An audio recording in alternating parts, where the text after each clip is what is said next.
Por que alguns metais são atraídos por ímãs enquanto que outros não são? Essa pergunta simples nos leva a uma análise muito mais profunda. O que é que faz com que um material seja um ímã?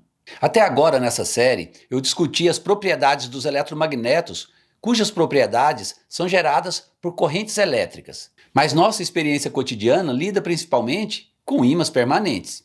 Eu já mostrei que as espiras e solenoides de corrente, que são eletroímãs, têm polos eletromagnéticos e exibem comportamentos semelhantes aos dos ímãs permanentes. Mas ainda nos falta uma conexão específica entre esses dois sistemas magnéticos. E o objetivo deste vídeo é justamente complementar a sua compreensão sobre esse aspecto, desenvolvendo uma visão a nível atômico das propriedades magnéticas da matéria.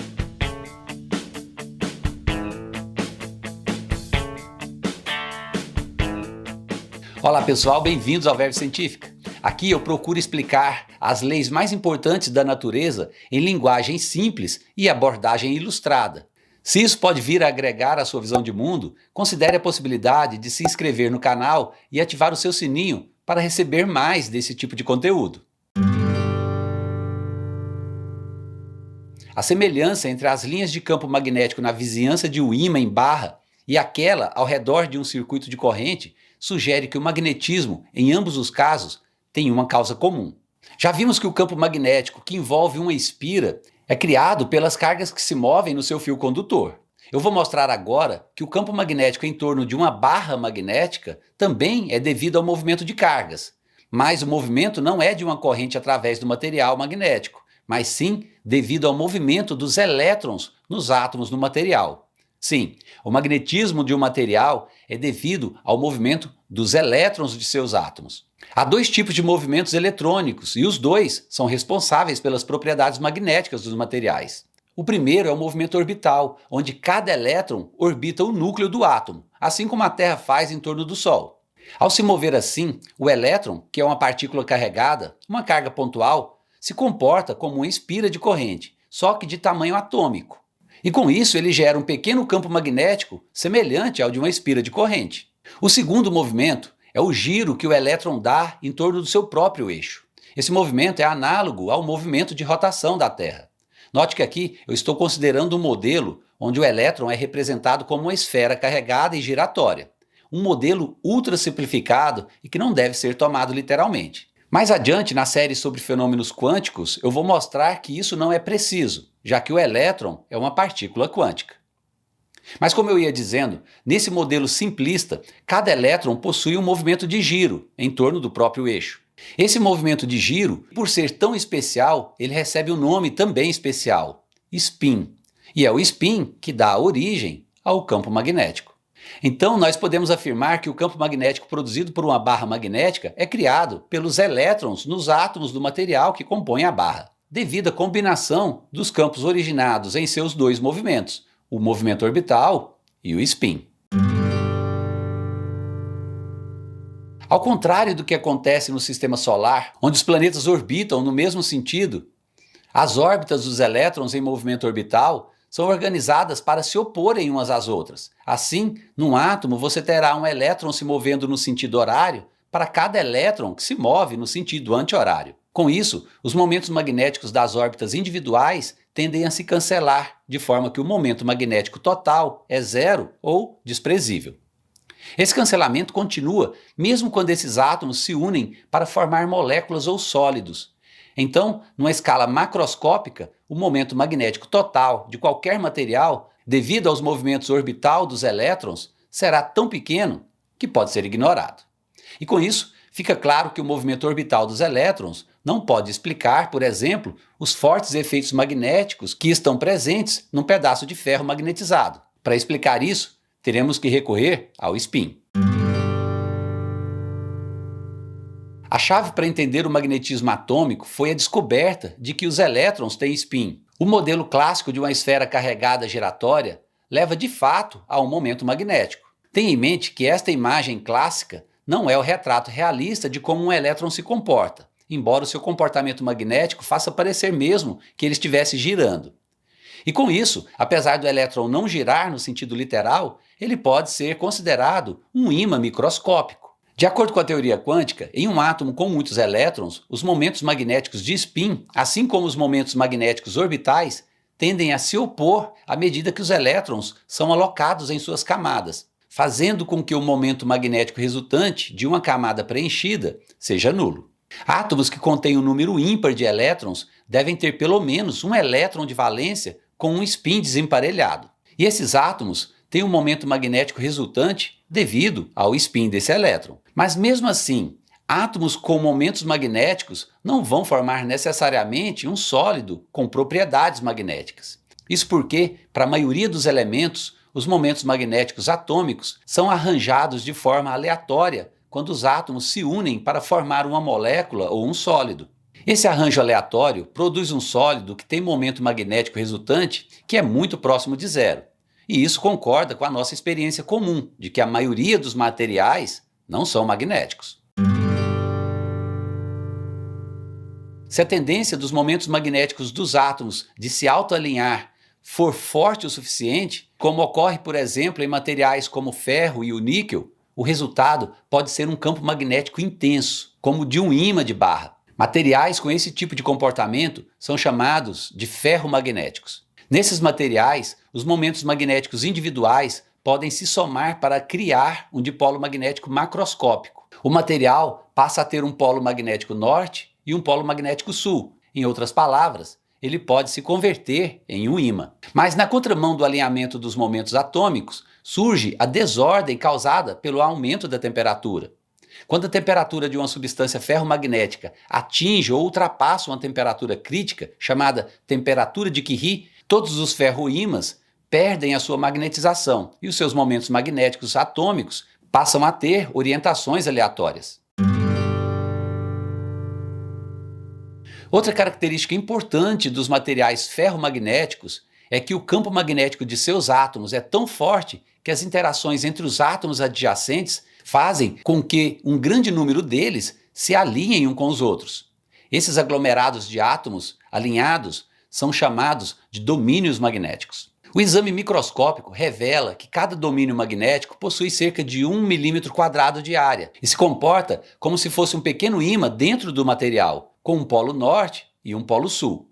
Mas apesar de cada domínio ter um forte campo magnético, eles normalmente têm diferentes orientações. Com isso, o efeito total pode ser pequeno, de forma que o ferro venha a exibir pouco ou nenhum magnetismo geral, o que de fato é o que nós observamos no dia a dia. Um pedaço de ferro não é um ímã, mas ele pode ser magnetizado se for colocado num campo magnético externo, produzido por um ímã permanente ou por um eletroímã. Ao expor um material ferromagnético a um campo externo, esse campo vai penetrar no ferro não magnetizado, induzir nele um estado de magnetismo e provocar dois efeitos diferentes. O primeiro é que aqueles domínios cuja magnetização está alinhada com o campo magnético externo vão aumentar de tamanho às custas de outros domínios que não estão tão orientados assim. O segundo efeito é que o alinhamento magnético de alguns domínios pode ficar mais orientado na direção do campo externo. O alinhamento preferencial resultante dos domínios é o que dá ao ferro um magnetismo geral, de forma que o ferro passa a se comportar como um ímã, com polos norte e sul. Em alguns tipos de materiais ferromagnéticos, como o dióxido de cromo, por exemplo, usado em fitas cassetes, os domínios permanecem alinhados mesmo quando o campo externo é removido. Nesse caso, o material se torna permanentemente magnetizado. Inclusive, essa é a razão também pela qual um ímã pode atrair pedaços de ferro não magnetizados. Para isso, o campo do ímã causa um leve realinhamento dos domínios dentro do objeto não magnetizado. O objeto, então, se torna também momentaneamente um pequeno ímã, com seu polo norte voltado para o polo sul de um ímã permanente, o que leva, então, à atração magnética. O magnetismo induzido em um material ferromagnético pode ser surpreendentemente alto, mesmo se o campo magnético externo for fraco. Não é incomum que um campo induzido seja de 100 até 1000 vezes mais forte que o campo externo que causa o alinhamento. E é por isso que eletroímãs de alto campo são construídos envolvendo um fio condutor de corrente em torno de um núcleo sólido, feito de ferro ou outro material ferromagnético. Outras substâncias respondem fracamente a campos magnéticos com dois tipos de magnetismo, o paramagnetismo e o diamagnetismo. Mas, nesses casos, as forças são tão fracas que elas só podem ser detectadas por instrumentos sensíveis em um laboratório. Os materiais paramagnéticos são fracamente atraídos por um campo magnético externo. A tendência para o alto alinhamento de seus momentos atômicos individuais é muito fraca para produzir um campo magnético resultante. Mas mesmo assim, é possível que um material paramagnético, sujeito a um forte campo aplicado, possa vir a apresentar uma magnetização induzida. Só que diferente dos ferroímãs, os paraímãs não retêm essa magnetização.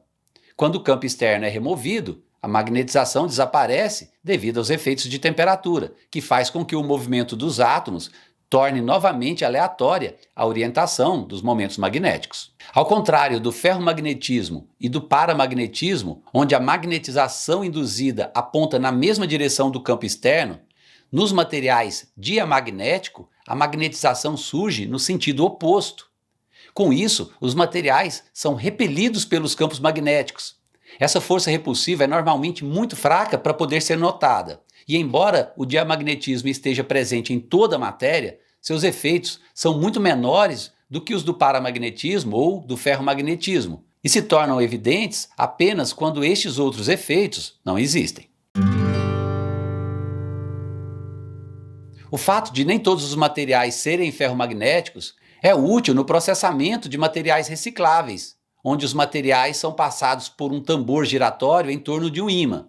Materiais ferromagnéticos, como o ferro e o aço, vão aderir ao tambor, mas os metais não ferromagnéticos, como o alumínio e o cobre, não vão. Como esses metais aparecem frequentemente em fluxos de resíduos e devem ser reciclados de forma diferente uns dos outros, um mecanismo de triagem rápido é eficiente e crucial para recuperar esses metais valiosos, evitando que eles se deteriorem em um aterro. Muitos organismos vivos são conhecidos por incorporar pequenos cristais ferromagnéticos em seus compostos.